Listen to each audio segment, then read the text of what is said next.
Once upon a time, there was a year 3 boy, and the year 3 boy was running. He was running through a field, and he came to some barbed wire. And what you must do with barbed wire is you lift up the top bit, and then you put your foot on the bottom bit and go through. And he went through the barbed wire, and then he ran, and he was running to a house at the top of the hill. That's where his friend from school lived. He ran to the house, and he had a bit of a stitch, and he came up to the door. He said, he knocked on the door.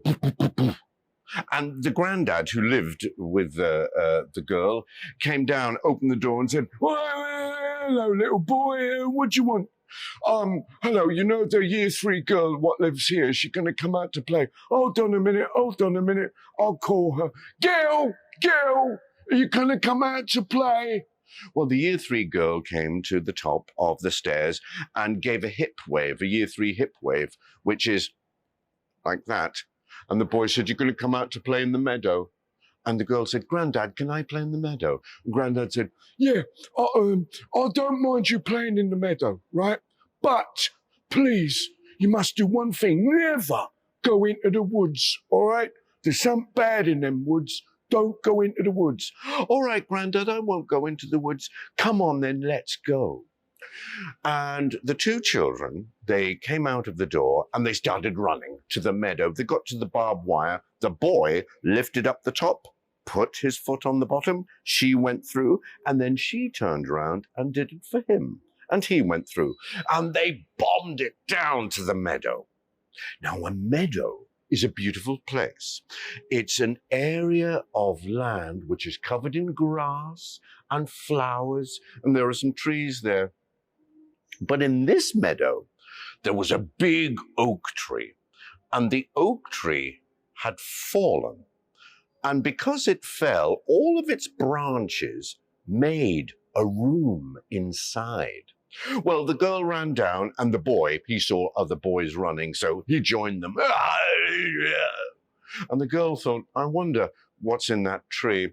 She opened some of the branches, walked in, and there were some of her friends from school. They were all girls, and they said, hiya, listen, this is going to be our den. Over here, where it's nice and soft, where the moss is, you know, if you want to have a sleep or anything, you can lie down there. And over here, see where that big stone is? We can make sandwiches on there. And over here, that can be our stage. So if you want to do dance routines and things like that. But as soon as that was explained, all of a sudden, the boys came running through.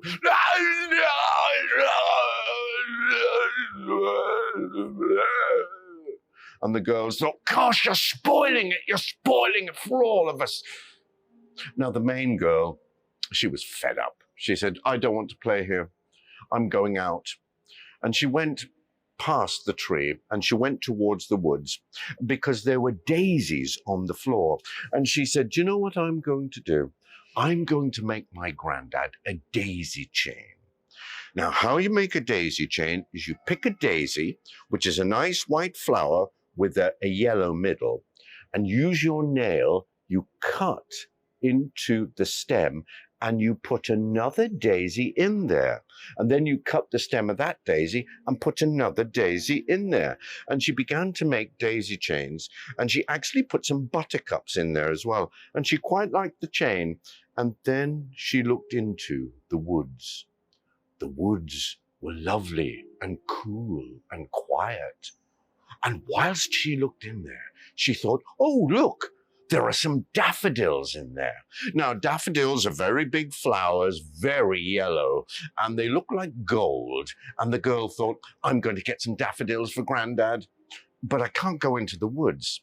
So what I'm going to do is this, put one foot outside the wood and 1 foot inside the wood, and then I can lean down and, well, she couldn't lean far enough. So she said, okay, I'm going to run. She ran into the woods and she picked up the daffodils and she ran back and she looked at them. They were beautiful. But you know, while she was picking up the daffodils, further and further into the woods, she saw a glade of bluebells. And bluebells, they're beautiful blue flowers. And she thought, you know, they would add real color to my daisy chain. But what I'm going to do, I'm going to run into the woods, run straight in there, don't look back, pick up the bluebells, and then run back straight away. No one's going to know I've been in the woods. She looked around. There was no one looking. So she looked to the woods and she ran in there. She ran and there was a small stream and she jumped over the small stream and she ran to the beautiful clearing and there were the bluebells. She picked them and picked them and picked them and picked them and picked them and the sun shone down through the trees and illuminated it, the whole place. It was like a paradise. She felt so good. And then she ran back. She ran back, jumped over the stream, and she piled up the bluebells where she'd put the daffodils. But do you know, whilst she was picking those bluebells, she looked deeper and deeper and deeper into the woods. And there were foxgloves. Foxgloves are very nice flowers. They're pure white. And she thought, you know, I'd quite like some of those foxgloves just to add, so it makes like a jewelry box. And she thought, I'll do it for Grandad, but I'll run in there and I'll run straight back. She looked one way, she looked another way, and then she ran. She jumped over the stream, ran, and there was a dell. She went down the dell, up the other side. There was a hawthorn brake. She made her way through that. There was a clump of silver birch trees. She skirted that. And there was another stream. She jumped over that. And there was a fallen oak tree that was covered with fungus. She ran around that, and she ran, and she ran, and she ran until she got to the foxgloves. She picked up the foxgloves and she thought, well, I better go back. So she turned and she began to run.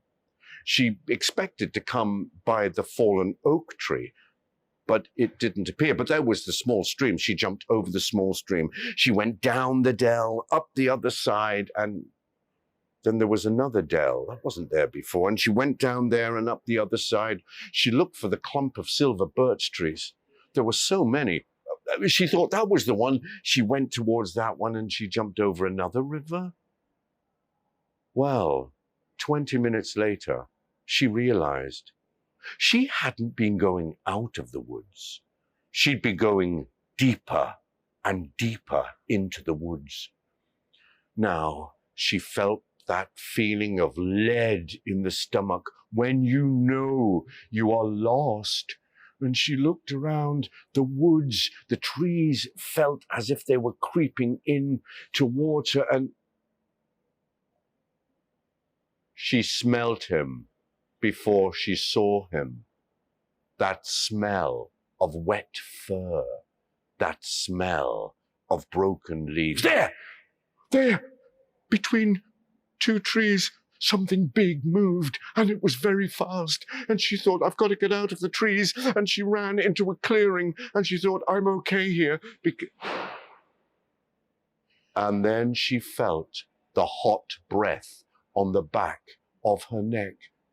And she turned around to look who it was. And the bear grabbed her. The bear picked her up. The bear opened his sack. The bear stuffed her in his sack, put her on his back, and began to run deeper and deeper into the woods. And that is the end of the first part of this story.